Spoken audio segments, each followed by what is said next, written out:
많은 목사님들이 신학교 가서 이제 공부를 하면은 에베소서에 대한 이런 그 공부를 해요. 그 에베소서 공부하면 신학교 가면 누구나 다 그렇게 이야기할 거예요.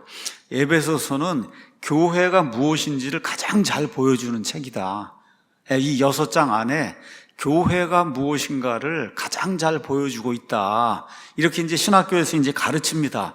또 성경을 읽어보시면 정말 에베소서가 교회에 대해서 이야기하는 게 아주 풍성하게 많이 들어있어요.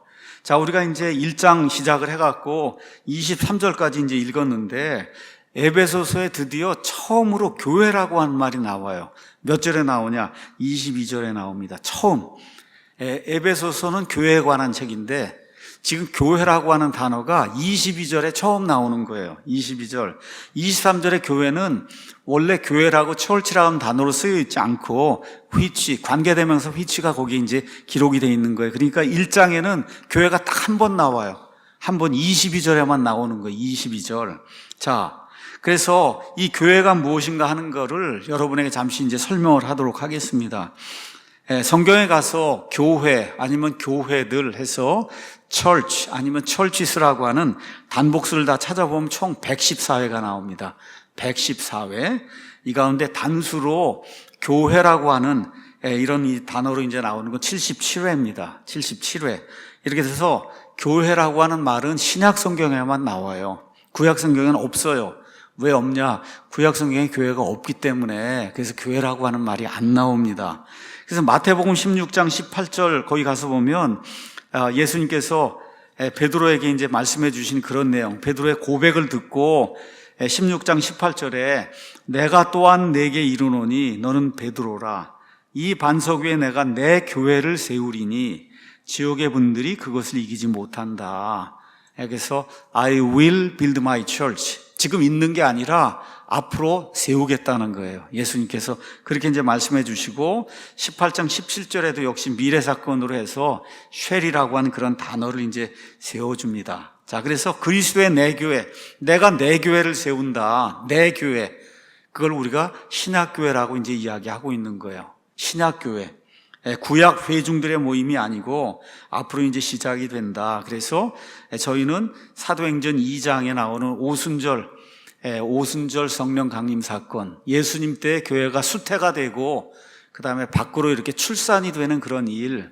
여러분 아이를 뵈면 먼저 수태를 하잖아요. 어머니 뱃속에 있다가 9달이 지난 다음에 밖으로 나오잖아요. 그 나와서 밖에 사람들이 보이게 이렇게 된 일이 사도행전 2장에 이제 기록이 돼 있다. 이렇게 해서 사도행전 2장 47절부터 계시록 3장 14절까지 이거 단수로 신약 교회가 이제 나오고 교회들이라고 하는 복수로 쓰이는 거는 37번이 나옵니다. 사도행전 9장 31절부터 요한계시록 22장 16절까지.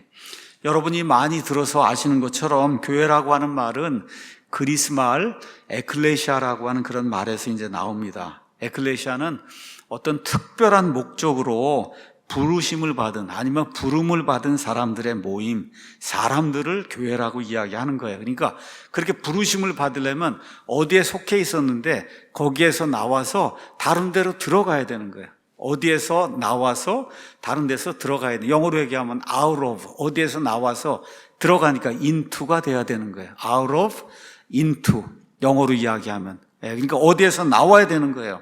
나와서 어디로 들어가야 되는 거예요.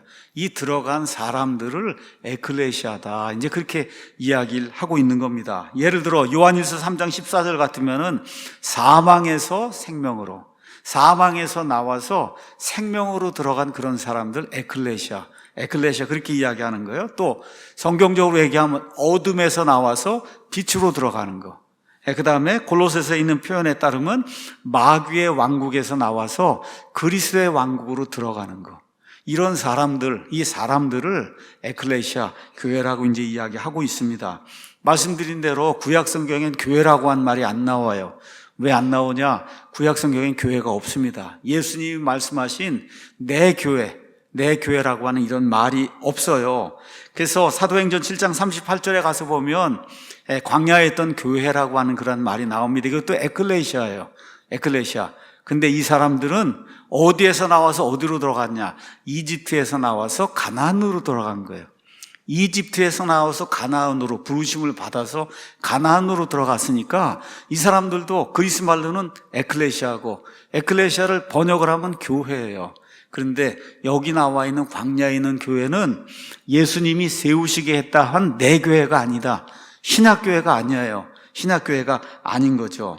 자, 그래서 여기 이제 그림을 여러분이 가서 보시면 십자가 사건을 기준으로 해서 십자가 사건 전이 올드 테스터먼트, 구약 시대고, 그 다음에 십자가 사건 이후부터 뉴 테스터먼트, 신약 시대예요. 신약 시대.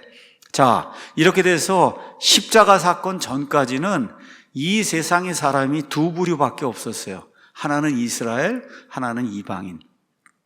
이거 외에는 없었어요. 두 부류밖에. 자, 그런데 십자가 사건 이후에 부류가 하나가 더 생겨요.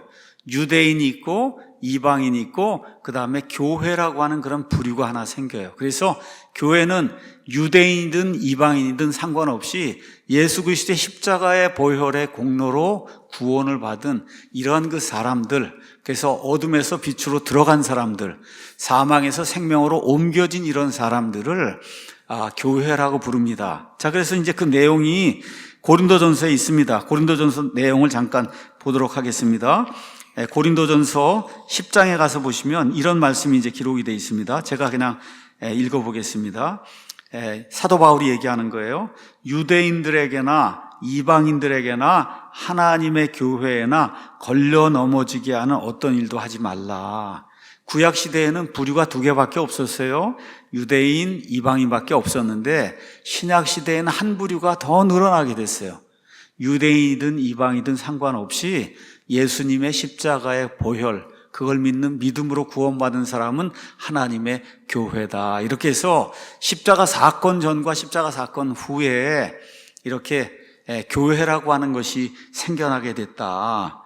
자, 교회는 건물이 아닙니다. 우리 교회 가자, 뭐 서창에 있는 사랑침례 교회 가자 이렇게 얘기할 때 물론 여기 건물에 오는 게 맞아요. 그렇지만 성경에 나와 있는 그런 교회는 건물이 아니라 건물 안에 있는 사람들, 또 예수 그리스도의 십자가의 보혈로 구원받은 그런 사람들을 이야기합니다. 그래서 어떤 목적을 위해 모인 사람들의 집회가 교회예요. 그러니까 모이지 않는 교회는 성경의 용례상 교회가 아닙니다. 교회가 되려면 모여야 돼요. 제가 이제 오늘 어떤 분이 이제 만났는데 너무나 이제 교회에 많은 상처를 받고 뭐 이렇게 이제 하다 보니까 그냥 집에서 이제 예배를 드리시더라고요. 그래서 교회는 모여야 교회다. 이렇게 이제 말씀을 드렸거든요. 그래서 히브리서 10장 25절에 있는 것처럼 우리 함께 모이는 일을 폐하는 어떤 사람들과 같이 하면 안 된다. 그래서 모여서 있는 저와 여러분이 이 땅에 있는 지역교회다. 이렇게 이제 이해를 하셔야 돼요. 자, 그럼 하나님이 교회를 부르신 목적이 뭐냐? 세 가지로 저와 여러분이 생각해 볼 수 있는데, 고린도전서 1장 2절에 가서 보면 고린도에 있는 하나님의 교회, 즉 그리스도 예수님 안에서 거룩히 구별되고 성도로 부르심을 받은 자들, 그러니까 교회로 하나님 왜 우리를 불러주셨냐? 예수님 안에서 불러줬어요. 거룩히 구별된 자가 되도록. 거룩히 구별된 자를 성도라고 부르고 있어요. 세인트라고 부르고 있어요. 그러니까 하나님께로 거룩히 구별이 되는 거예요. 세상에서 구별이 돼야 돼. 세속적인 것에서 구별이 돼서 하나님께로만 구별이 되는 그런 존재가 되도록 저와 여러분을 불러주신 거예요. 이게 첫 번째 목적이에요. 그래서 성도가 되고 하나님의 본성에 참여하는 자가 되는 거다. 자, 그 다음에 이제 1장 9절에 가서 보면 역시 고린도 전서에 너희를 부르사 자신의 아들 우리 예수 그리스도 우리 주와 교제하게 하시는 하나님은 신실하다. 그러니까 우리를 부르셨어요. 자, 부르셨는데 여기 가서 보니까 뭘 하라고 우리를 부르셨냐 하면 예수 그리스도와 교제하게, 친밀하게 말씀을 통해서 예수님과 교제하는 그런 존재로 저와 여러분을 이제 불러주셨어요. 그 다음에 이제 세 번째는 로마서 8장 29절에 하나님께서 자신이 미리 하신 자들 또한 예정하사 자신의 아들의 형상과 같은 모습이 되게 하셨다. 다시 말씀드려 예수 그리스도와 이미지, 형상과 동일하게 예수 그리스도는 아니지만 예수님과 거의 똑같은 그런 존재가 되게 이렇게 하셨다. 그래서 이 그림을 가서 보시면은 하나님이 저와 여러분을 교회로 부르신 목적이 크게 두 가지. 하나는 물론 성도가 되는 거고, 그 다음에 예수 그리스도와 교제를 나누고, 그 다음에 예수 그리스도의 형상에 동일하게 이렇게 동일하게 여겨지는 그런 사람이 되도록, 그래서 그런 목적으로 저와 여러분을 불러주셨어요. 그래서 저와 여러분이 크리스찬이라고 불리는 거예요. 그리스도를 따르는 그런 사람들. 또 저와 여러분이 하나님의 양자가 되기 때문에 하나님의 아들들이라고 불리는 거예요. 이렇게 해서 베드로후서 1장에 나와 있는 것처럼 하나님의 본성, divine nature, 하나님하고 똑같지는 않지만 하나님의 본성에 참여하는 그런 자가 되도록 이렇게 하나님이 만들어 주시기 위해서 저와 여러분을 불러주셨다. 이거는 천사들도 받지 못한 그런 특권이에요. 천사들도 받지 못한 특권이다. 여러분 그렇게 기억을 하시면 좋을 것 같아요. 자, 그럼 교회에 속하는 방법은 어떻게 돼 있냐? 고린도전서 12장을 이제 가서 보니까 우리가 유대인이든 이방인이든 매인자든 자유로운 자든 모두 한 성령에 의해 침례를 받아 한 몸 안으로 들어왔고 모두가 마시게 되어 한 성령 안으로 들어왔다. 이렇게 이제 나와 있습니다. 12장 13절에. 그래서 이 그림에 있는 것처럼 가서 보시면은 여기 머리가 있어요. 이게 머리는 지금 하늘에 계신 그리스도고, 이 밑에 땅에 우리 성도들이 있어요. 이게 그리스도의 몸이에요. 그리스도가 머리고, 그 다음에 여기 땅에 있는 이런 지체들이 지금 여기 있단 말이에요. 근데 믿지 않는 사람이 요 그리스도의 몸으로 이렇게 들어오려고 하면은 그럼 하나를 통과해야 돼요. 하나를. 그 통과하는 게 뭐냐? 성령 침례를 받아야 되는 거예요. 침례. 성령 침례를 받는다고 하는 건, 침례라고 하는 건 동일시 되는 거예요. 동일시. 그래서 예수님이 죽으셨다가 묻히셨다가 다시 일어나신 것처럼 저와 여러분이 예수님을 믿음을 통해서, 그래서 옛사람이 죽고 묻히고 새 사람이 다시 일어나는 이 일, 이렇게 돼서 성령님 안에 푹 잠기는 이런 그 성령 침례는 인생에서 한 번 일어나는 겁니다. 단 한 번. 구원받을 때 성령 침례가 일어나게 돼요. 그래서 성령님이 머리끝부터 발끝까지 저와 여러분을 가득 채우는 그런 일이 생긴다. 이거는 감정이 아니에요. 하나님이 하시는 일이에요. 저와 여러분이 느끼지 못할 수도 있어요. 그럼에도 불구하고 이런 일이 성령 침례를 통해서 일생에 한 번 이제 발생을 하게 된다. 감정적으로는 생기지 않을 수 있다. 감정적으로는. 그렇지만 이 일은 하나님 보시기에 반드시 한 번 일어나게 됩니다. 자, 그래서 성령 침례는 여러분 아시는 것처럼 오순절 사건에서 사도행전 2장에서 이제 처음 이루어지게 되죠. 자, 그러고 나서 우리가 물 침례를 받는데 이거는 성령 침례에 대한 그런 증언을 하고 있는 거예요. 우리가 구원받았습니다, 성령 침례 받았습니다 하는 거를 하나님과 그 다음에 하나님의 천사들과 마귀와 그의 천사들과 세상에 있는 모든 사람들, 교회 성도들 앞에 증언을 하는 거예요. 나는 성령 침례 받은 그런 사람이다. 우리 이제 에베소서 읽었는데 에베소서 4장에 가서 보시면 4장 5절에 뭐라고 돼 있냐? 한 주와 한 믿음과 한 침례가 있다. 여기 나오는 침례는 물 침례가 아닙니다. 물침례 아니에요. 물침례 받고도 구원받지 못한 사람이 많이 있어요. 여기 나와 있는 한 침례는 성령 침례다. 성령 침례. 교파가 다를 수 있어요. 세례받은 사람도 있을 수 있어요. 그런 사람도 구원받을 수 있어요. 구원받을 수 있어요. 구원받은 사람 이야기하는 거예요. 구원은 어느 교파에 속하든 뭐 교단에 속하든 그게 중요한 게 아니라 성령 침례를 받아야 구원받는 거예요. 그래서 여기 나와 있는 침례는 성령 침례를 이제 이야기하는 거다. 자, 오늘 에베소서 이제 가서 보니까 그리스도의 몸이라고 하는 그런 말이 23절에 나옵니다. 교회는 그리스도의 몸이다. 이렇게 이제 돼 있어요. 사람의 몸을 가서 보니까 핏줄이 무려 10만 킬로미터라는 거. 이거 모세혈관까지 다 해서 보면 10만 킬로미터. 사람 속에 있는 이 핏줄이. 그 다음에 심장은 매일 5천 리터의 피를 뿜어낸다는 거예요. 이게 다 지체입니다. 200여 개의 뼈로 사람이 이제 구성이 돼 있고, 그 다음에 근육이 600개가 있고, 손도 있고, 팔도 있고, 다리도 있고, 코도 있고, 귀도 있고, 뭐 이게 다 있잖아요. 심지어 손톱도 있고, 털도 있어요. 가서 보세요, 여러분. 얼마나 많은가. 그렇죠? 이게 다 뭐예요? 사람을 구성하고 있는 멤버, 지체예요. 사람 여러분 털 없이 사람 안 되는 거예요, 이게. 코도 있어야 되고, 귀도 있어야 되고, 그죠? 눈도 있어야 되고, 뇌도 있어야 되고, 이게 피도 있어야 되고, 피를 뿜어내는 심장도 있어야 되고, 이거를 영어로는 멤버라고 얘기하는 거예요, 멤버. 그래서 미국 사람들 뭐 팔이 잘라졌다 이렇게 하면 멤버가 잘라졌다 그렇게 얘기하는 거예요, 멤버. 그 지체를 이제 이야기하는 거예요. 자, 근데 성경에는 그리스도의 몸이라고 하는 다른 몸이 나옵니다.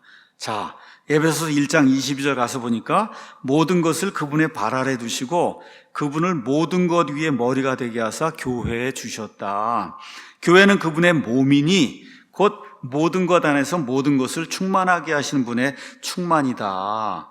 고린도전서 12장 27절 가서 보면 너희는 그리스도의 몸이요 개별적으로 지체라는 거예요. 개별적으로 지체다. 이 그림을 한번 가서 보시면 하여튼 교회를 대강 이렇게 이제 그렸는데 저 위에 예수님이 있잖아요. 예수님.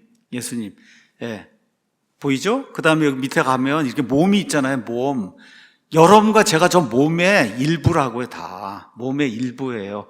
저도 일부고 여러분도 일부고 이 중에 어떤 사람은 털이고 어떤 사람은 코고 어떤 사람은 입이고 어떤 사람은 손이고 지금 팔이 저게 지체라고 하는 의미예요. 저게 몸이라고 하는 그런 의미다. 자, 고린도전서 12장을 우리가 가서 한번 펴보도록 하겠습니다. 12장 12절에 있는 것처럼 몸은 하나인데 많은 지체를 가지고 있고 그 한 몸에 모든 지체가 많아도 한 몸인 것 같이 그리스도께서도 그러하시다. 읽으셨죠? 12장 12절에 이 몸 안에 지체가 굉장히 많아요. 그렇죠? 몸 안에 지체가 많아요. 그 한 몸의 지체가 다 많아도 한 몸인 거예요. 한 몸. 그렇죠? 그러니까 그리스도도 마찬가지라는 거예요. 그리스도의 몸 안에 수많은 지체, 뭐 미국인도 있을 수 있고 흑인도 있을 수 있고 아시아 사람도 있고 한국 사람도 있고 그렇죠? 어른도 있고 아이도 있고 다 이에 들어갈 수 있는데 그 모든 사람이 예수님의 그 그리스도의 몸을 구성하는 멤버다. 지금 그렇게 이야기하고 있는 거예요. 그래서 고린도전서 12장 12절에서 27절에 나와 있는 이 몸의 특징을 이렇게 여러분에게 이제 말씀을 드리면 요한일서 5장 12절에 있는 것처럼 모든 지체가 살아있어요. 예수님 안에 들어와서 예수님의 생명을 받아서 모든 지체가 다 살아있습니다. 죽은 조차 하나도 없어요. 죽은 지체는 하나도 없어요. 다 살아있어요. 자, 그 다음에 골로새서 1장 18절 가서 보면 그분께서는 몸 곧 교회의 머리다 하니까 여러분 제가 지금 뭐 말도 하고 손짓도 하고 다 하는데 누구의 지금 명령을 받고 있어요? 뇌의 명령을 지금 받고 있잖아요. 머리의 명령을 받아서 제가 이렇게 하는 거예요, 지금. 이거 손이랑 이거 모든 거 하는 게 그냥 이 손이 하고 싶어서 하는 게 아니라 머리가 하라는 대로 하는 거예요. 머리가 손을 이렇게 내밀어라 그러면 손은 이렇게 나가는 거고, 그렇죠? 왼손을 내밀어라 그러면 왼손이 나가는 거예요. 두 손 다 내밀어라 그러면 두 손이 나가는 거니까, 그렇죠? 제 몸에 머리를 제외한 이 제 몸의 모든 거 이거는 누구의 지배를 받냐 하면 머리의 지배를 받는 거예요. 그렇죠? 눈을 깜빡이라 그러면 눈이 깜빡이고, 그렇잖아요. 숨을 좀 멈춰라 그러면 코가 숨 안 쉬고 그렇게 되잖아요. 예, 이런 일을 머리가 하고 있는 거예요. 머리. 그러니까 머리가 명령을 하는 거지 손과 발이 명령을 할 수가 없다. 이렇게 이제 나와 있습니다. 자, 그러면 우리가 한번 12장에 나와 있는 말씀을 한번 좀 그냥 쭉 한번 읽어보겠습니다. 자, 14절에 몸은 한 지체가 아니요 여러 지체이니라. 만일 발이 이르되 나는 손이 아니니 몸에 속하지 아니한다 하면 이런 이유로 그것이 몸에 속하지 아니하느냐. 만일 귀가 이르되 나는 눈이 아니니 몸에 속하지 아니한다 하면 이런 이유로 그것이 몸에 속하지 아니하느냐. 만일 온 몸이 눈이면 듣는 곳은 어디냐. 온 몸이 듣는 것이면 냄새 맡는 것은 어디냐. 지금 이렇게 이제 나와 있어요. 예, 그래서 이 모든 지체, 이 몸 안에 있는 모든 지체가 각각 하는 일이 다르다는 거예요. 기능이 다 다른 거예요. 눈도 다 하는 일이 있고, 코가 하는 일이 있고, 심지어 이 털도 이거 하는 일이 있어요. 이게 땀구멍 뭐 이런 거 있는데 다 있잖아. 이게 온도 조절을 해줘야 되거든요. 이런 게 다 있어야 그래야 사람이 제 역할을 할 수 있는 거예요. 예. 그렇게 지금 이야기를 하고 있는 겁니다. 자, 그래서 18절에 그러나 이제 하나님께서 친히 기뻐하신 대로 지체들 곧 그것들 각각을 몸 안에 두셨다. 각각이 하는 그런 기능이 있다는 거예요. 그 일을 위해서 하나님께서 몸 안에 여러 개의 지체들을 만들어 두셨다. 그러나 이제 그것들이 많은 지체이지만 그럼에도 오직 한 몸이니라. 한 몸이라는 겁니다. 자, 그 다음에 눈이 손에게 이르기를 나는 내가 필요 없다 할 수 없으며 다시 머리가 발들에게 이르기를 나는 너희가 필요 없다 할 수 없다. 그러니까 몸에 있는 모든 지체는 내가 눈이에요. 눈 없으면 보지 못하니까 나머진 필요 없어. 그렇게 얘기할 수 없다는 거예요. 그렇죠? 걸어 다니려면 눈이 어떻게 걸어 다닙니까? 입이 어떻게 걸어 다녀요? 이거 발이 있고 다리가 움직여야 걸어 다니잖아요. 그렇잖아요. 그러니까 지금 바울이 얘기하는 게 모든 지체가 다 필요하고 다 중요하다는 거예요. 별거 아닌 것 같아도 다 중요하다는 거예요. 다 중요하다.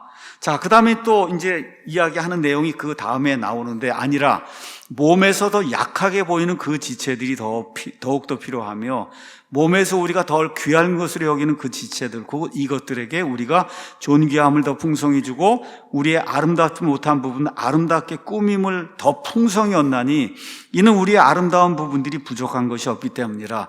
우리 여자분들이 다 화장할 때 어디에 주로 화장을 많이 하시겠어요?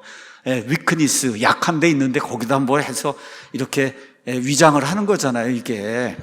그렇잖아요. 지금 이 얘기 하는 거예요. 교회도 마찬가지다. 교회도. 마찬가지예요. 다 뭐 훌륭하고 이런 사람들은 뭐 치장할 거 없고, 다만, 이렇게 모든 것에서 좀 약해 보이는 그런 부분들, 이런 부분들을 더 치장은 이제 한다는 거예요. 이렇게 해서 오히려 하나님께서 몸을 다 같이 고르게 하사 부족한 그 부분에게 존귀함을 더 풍성히 주셨으니 이것은 몸 안에 분쟁이 없게 하고 지체들이 서로 같은 보살핌을 받게 하려 합니다. 다 같은 보살핌을 받을 수 있도록 교회 안에 보면 공부를 많이 한 사람도 있고 공부를 적게 한 사람도 있고 재산이 많은 사람도 있고 없는 사람이 있고 여러 종류의 사람이 있는데 일단 이 교회 안에 들어와서 한 몸이 되면 똑같은 보살핌을 받아야 된다는 거예요. 지금 그렇게 이야기하는 거예요. 26절에 한 지체가 고통을 받으면 모든 지체가 그것과 함께 고통을 받고 한 지체가 존귀를 얻으면 모든 지체가 그것과 함께 기뻐하니라. 여러분 조그만 가시가 여기 하나 이렇게 박히면은 온몸이 고통을 받잖아요. 그렇죠? 그 얘기를 지금 하고 있는 거예요. 또 뭐 머리가 좋아갖고 그래서 영광을 받으면 온몸이 다 받는 거지 머리만 받는 게 아니잖아요. 지금 사도 바울이 지금 그렇게 이야기하면서 그런데 너희는 그리스도의 몸이요 개별적으로 지체다 그렇게 이야기하는 겁니다. 그림을 다시 한번 그 위에 거 볼까요? 여기 가서 보시면 이렇게 생겼는데 예수님이 머리고 그 다음에 우리가 이제 몸인데 이 몸 안에 지체가 엄청나게 많단 말이에요. 지금까지 예수님 믿고 구원받은 모든 사람이 다 예수님의 지체니 얼마나 많겠어요. 그 안에 세상적으로 보면 뭐 훌륭한 사람, 뭐 좋지 않은 사람, 뭐 공부를 많이 한 사람, 뭐 영적으로 더 충만한 사람, 뭐 종류가 많을 거 아닙니까? 그렇죠? 이 모든 사람이 다 저 교회를 구성하는 그런 지체다. 지체. 그 안에 하나님 보실 때 평등함이 이루어지는 하나님의 보살핌을 동일하게 받는 이와 같은 지체다. 이렇게 이야기를 하는 겁니다. 자, 그래서 여기 로마서 이제 12장 가서 보시면은 로마서 12장에 하나님의 그 영적 선물을 받아서 몸의 지체들이 어떻게 이제 사용을 해야 되는가 하는 내용이 그 안에 이제 기록이 되어 있습니다. 다시 한번 읽어볼게요. 12장 4절에 우리가 한 몸 안에 많은 지체를 가지고 있으나 모든 지체가 같은 직무를 가지고 있지는 아니하나니 팔이 하는 게 다르고 손이 하는 게 다르고 다리가 하는 게 다르고 발이 하는 게 다르고 다 다르듯이 기능이 다르다는 거예요. 기능이. 그렇죠? 이와 같이 우리도 여럿이지만 그리스도 안에서 한 몸이요 각 사람이 서로 지체이니라.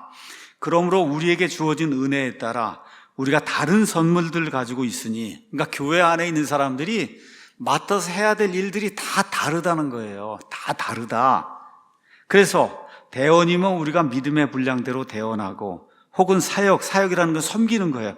우리가 우리의 사역하는 일로 섬기며 가르치는 자는 가르치는 일로 섬기고 권면하는 자는 권면하는 일로 섬기며 주는 자는 단순함으로 그 일을 하고 다스리는 자는 부지런함으로 긍휼을 베푸는 자는 즐거움으로 해야 된다. 이렇게 나와 있습니다. 이게 무슨 얘기냐? 저 같으면은 저는 입을 사용해서 말씀을 전하는 그런 사람이에요. 그렇죠? 그러면 여러분이 저를 보실 때 저 사람은 그리스도의 입이구나 이렇게 봐야 된다는 거예요.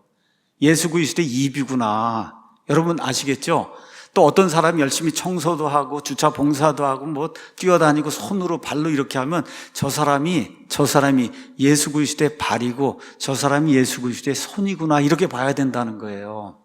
또 그 일을 하는 그런 사람도, 예를 들어 저 같은 목사 같으면 내가 예수 그리스도의 입으로서 해야 될 일이 있단 말이에요. 그러니까 어떻게 해야 돼? 열심히 성경을 공부하고, 오늘 아침 같으면은 제가 그 영상 만들고 뭐 다 해갖고 하는데, 만 이틀 동안 꼬박 앉아갖고 영상 다 편집하고 다 해가지고 PPT까지 다 만들어갖고 그렇게 와서 여러분에게 어떻게 하든지 논리적으로 해서 모든 걸 보여줘서, 그래서 제대로 좀 깨닫고 이해하는 일에 어른이 될 수 있도록 해야 되겠다 하고, 그러한 그 심정으로 내가 그리스도의 지체들 가운데 입의 역할을 해야 되니까 입의 역할을 충실히 감당을 해야 되겠다. 그러면 뭐 청소하시는 분도 있고, 뭐 교회 집사로 섬기는 분도 있고, 뭐 도서 이렇게 하시는 분도 있고, 뭐 미디어 방송하시는 분도 있고, 찬양하시는 분도 있고, 여러 종류의 사람들이 있잖아요. 그분들도 다 똑같이 어떻게 생각해요? 내가 그리스도의 지체로서 내게 맡겨진 그런 일을 신실하게 감당을 해야 되겠다. 여러분도 그렇게 보셔야 되고, 여기 오늘 찬양대가 나와서 그렇게 해갖고 이제 열심히 한 걸 하나님께 영광을 돌렸잖아요. 어떻게 보셔야 돼? 그리스도의 입을 가지고 이 사람들이 오늘 이렇게 찬양을 했구나, 그리스도의 입이구나, 이렇게 보셔야 된다. 그 얘기를 하고 있는 거예요. 여기 로마서 12장에 나와 있는 말씀이. 여러분 이해하시겠죠? 그러니까 교회 안에 있는 모든 사람이 하여튼 예수님의 몸에 하여튼 무언가가 지금 돼가지고 그래갖고 일을 하는 거예요. 섬겨서 지금 교회가 되고 있는 거다. 이 사랑침례교회가 그래서 되고 있는 거예요. 이해하시겠죠? 그러면 본인이 어떤 일을 맡아야 될까? 지체인데 지체 가운데 일 안 하는 사람 없는 거예요. 이 안에 있는 것 중에 일 안 하고 있는 거 없어요. 여기 있는 털도 그냥 달려있는 게 아니라 뭔가 이게 필요해서 일을 하려고 지금 달려있는 거거든요, 이게. 그렇죠? 그럼 여러분이 예수 그리스도의 지체면 무언가 하는 일이 있어야 된단 말이에요. 무언가 하는 일이 있어야 된다. 예수님의 몸으로서 무언가 하는 일이 있어야 된다. 그래야 진짜 살아있는 지체예요. 살아있는 지체다. 그렇게 이해를 하시면 되고, 그걸 하되 내가 정말 그리스도의 지체면 그리스도답게 자기가 맡은 일을 해야 되는 거죠. 성실하게, 신실하게. 그렇죠. 그 일을 해야 돼요. 그렇게 될 때 그 교회가 발전하고 그 교회가 하나님의 일을 온전히 감당할 수 있는 그런 교회가 되는 거다. 그렇게 이해를 하시면 됩니다. 자, 그럼 그리스도의 교회가 해야 될 일이 있어요. 이 그림을 가서 보시면 그리스도의 교회가 해야 될 일은 하나님의 은혜를 밖에 있는 사람들에게 보여주고, 하나님의 갖가지 지혜를 보여주고, 하나님의 생명을 보여주고, 하나님의 사랑을 보여주고, 하나님의 파워, 권능을 보여주고, 하나님의 놀라운 영광을 보여주고, 하나님의 진리를 보여주는 그런 일을 하도록 저와 여러분이 부르심을 받은 거예요. 저와 여러분이 이런 일을 하도록. 그러니까 교회가 그냥 아무것도 아닌 게 아니라 하는 일이 엄청나게 귀중한 그런 일이다. 다 뭐로 해야 돼요? 예수님의 몸에 붙어있는 지체로서 해야 된다. 그럼 어떻게 해야 돼요? 신실하게, 정직하게, 그렇죠? 세상 사람들에게 덕이 되게, 그렇죠? 주변 사람들에게 은혜를 끼치면서 하나님의 일을 감당을 해야 된다는 거죠. 자, 그러면 이렇게 될 때 하나님이 이 그리스도의 몸에 영광을 주신다니까. 저와 여러분에게 몸에 영광을 주신다. 자, 한번 가서 그림을 한번 여기 그림을 이제 한번 보세요. 거기 가서 보니까 Jesus, name above all names 있어. 모든 이름 위에 있는 이름이 예수 그리스도. 그래서 여기 가서 보니까 뭐라고 표현되는지 21절에 하나님께서 그분을 모든 권력과 권능과 강력과 통치, 이건 천사란 말이에요. 천사들이 아무리 많고 아무리 커도 하나님이 그 천사들 위로 예수님을 두신 거예요. 예수님을. 그 다음에 이 세상뿐만 아니라 오는 세상에서 불리는 모든 이름, 뭐 천사들이든지 하여튼 뭐 유명한 무슨 뭐 대왕이든지 뭐든지 간에 이 모든 이름, 천사들 포함해서 그 위로 예수님이 이렇게 높이 올리신 거예요. 여러분 이해하시겠죠? 그림에 제일 높잖아요, 예수님이. 그렇죠? 예수님 지금 제일 높은 거예요. 우주가 이렇게 있으면 우주 공간 제일 위에 여기 지금 예수님이 있는 거예요, 여기에. 아시겠죠? 그래서 모든 것을 그분의 발 아래 두셨어요. 모든 것을 그분의 발 아래 두셨다. 그분을 모든 것 위에 머리가 되게 하사 교회에 주셨다. 지금 이렇게 이제 돼 있는 겁니다. 교회는 그분의 몸이다. 즉, 우리와 그리스도는 한 몸의 유기체 아니면 연합체가 되는 거예요. 자, 이 얘기는 무슨 얘기냐? 제가 지저스 옆으로 살짝 교회 이렇게 붙여놨잖아요. 예수님과 교회는 한 몸이에요. 한 몸. 그러니까 어떻게 돼요? 예수님이 모든 이름 위에 높여지는 그런 이 이름을 갖는 분이 되면 교회도 한 몸이니까 모든 이름 위에 더 높여지는 그런 존재가 된다. 그 얘기예요, 여러분. 이해하시겠어요? 그래서 제가 그림을 갖고 온 거예요, 그림을. 예, 예수님이 모든 이름 위에 온 우주 공간 이름이 저 높은데 저와 여러분 예수님하고 연합이 돼 있는 존재니까 예수님이 이만큼 올라가면 우리도 몸이니까 이만큼 올라가고 이만큼 올라가면 더 올라가고 이렇게 돼서 예수님이 받는 그런 존귀와 영광을 저와 여러분이 받는 그런 존재가 되는 거다. 이게 지금 에베소서가 이야기하고 있는 교회의 신비, 교회의 영광인 거예요. 다시 말해 예수님의 발밑에 우주 공간에 모든 것이 있듯이 저와 여러분이 이제 영화로운 몸을 입게 되면 우리의 발밑에 우주 공간에 모든 것이 다 놓이게 되는 그런 일이 발생을 하는 거다. 여러분 이해하시겠어요? 예, 그런 일이 발생한다는 거예요. 예, 뭐 윤석열 대통령이고 뭐 바이든이고 뭐고 할 것이 다 우리 발밑에 이렇게 온다 그 얘기예요. 쉽게 얘기하면 시진핑이다 뭐다 해봐야 다 저 우리 발밑에 가 있는 그런 존재가 된다. 그렇게 된다는 거예요, 지금. 자, 이것을 표현하는 그런 말을 뭐라고 표현했냐? 23절에 교회는 그분의 몸이니 곧 모든 것 안에서 모든 것을 충만하게 하시는 분의 충만이다. 그러니까 중간에 거 모든 것 안에서 모든 것을 충만하게 하시는 그거 빼고 나면 교회는 그렇죠. 그분의 충만이라 이런 얘기잖아요. 그분의 충만. 그분이 누구예요? 그리스도니까 교회는 그리스도의 충만이라는 거예요. 이게 무슨 뜻이냐? 교회는 그리스도의 충만이다. 영어로 가서 보시면 충만이라고 하는 그런 말은 fullness, 가득 찬다 이런 얘기예요. 자, 예수님은 스스로 충만한 분이에요. 그렇죠? 예수님은 스스로 충만한 분이에요. 근데 예수 그리스도께서 자신의 교회를 세우신단 말이에요. 그래서 하나님의 교회 계획과 관련해서는 예수 그리스도를 충만하게 채우기 위해서 뭐가 필요하냐? 교회가 필요하다는 거예요.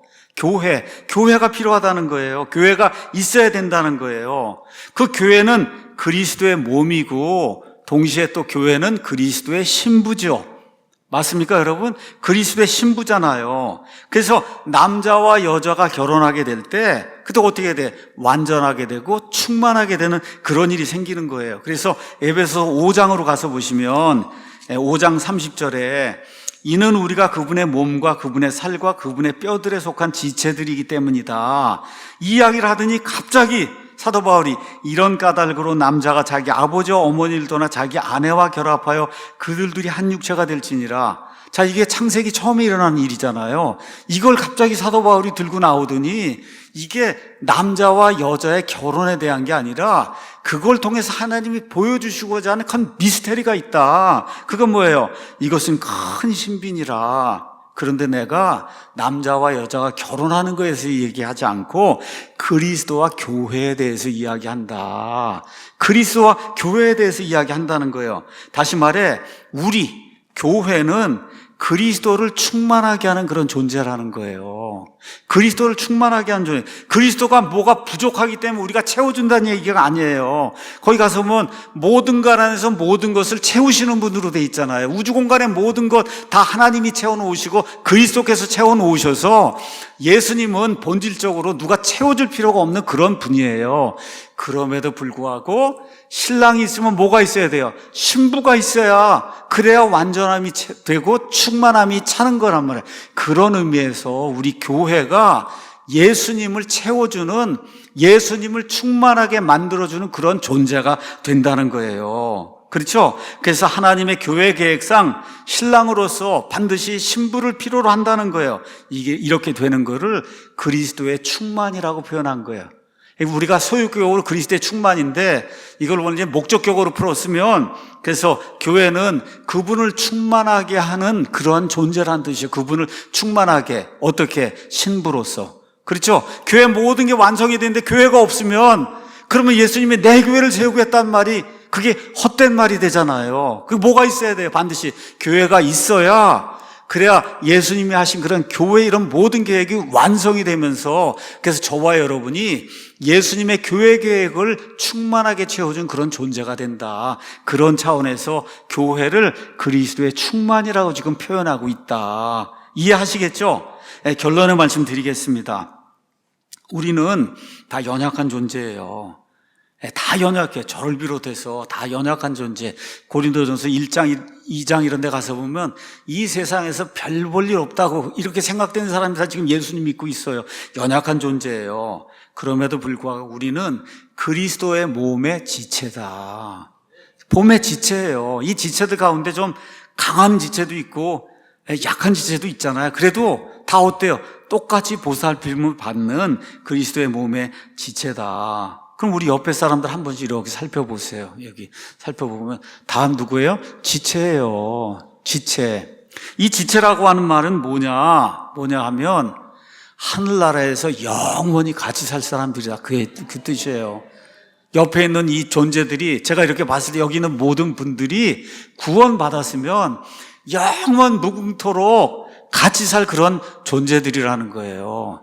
요즘 제 손녀들하고 와갖고 집이 얼마나 시끄러운지 알 수가 없어요. 그런데 제가 가만히 생각해 보니까 이 아이들하고 이제 영원히 살아야 되겠구나. 그런 생각이 들어요. 이게 영원히 사는 거예요. 영원히. 제 처하고 우리 아이들하고 손녀들하고 해서 이제 영원히 사는 거예요. 이게 왜 한 가족이니까 그리스도 안에 들어오면 또 그렇잖아요.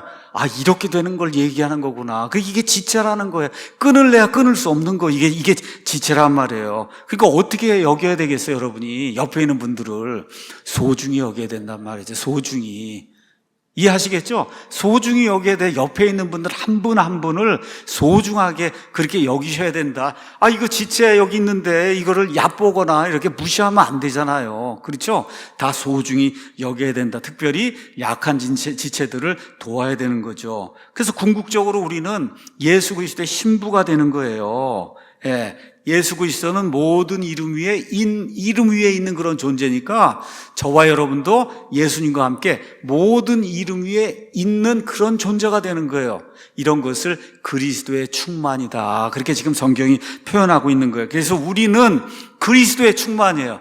그리스도를 충만하게 하는, 하나님의 교회 계획상 그리스도를 충만하게 하는 그런 존재로서 예수님이 모든 걸 통치하니까, 우리도 예수님의 몸이니까 모든 걸 통치하는 거예요, 여러분. 왜 통치하냐? 예수님이 통치하는데 우리가 예수님의 몸에 붙어 있으니까 우리가 예수님을 모든 걸 통치하게 되는 거예요. 예수님이 통치하니까 우리도 통치하는 거예요. 예수님이 영광을 받으면 우리도 영광을 받는 거예요. 우리가 예수님의 몸에 붙어 있는 존재들이니까. 지금 이 진리를 에베소 교회 성도들이 눈이 열려갖고 이 진리를 좀 꼭 깨달았으면 좋겠다고 지금 바울이 기도하고 있는 거고, 저도 오늘 이 말씀을 준비하면서 우리가 사실은 보통 사람이 아니다. 이게 보기에 지금 보통 사람 같이 보이는데 이게 영화로운 몸을 입게 되면 이 존재가 완전히 달라지는 거예요. 이게 믿습니까, 여러분? 이거를 깨닫는 그런 성도들이 되기를 예수님의 이름으로 축원합니다.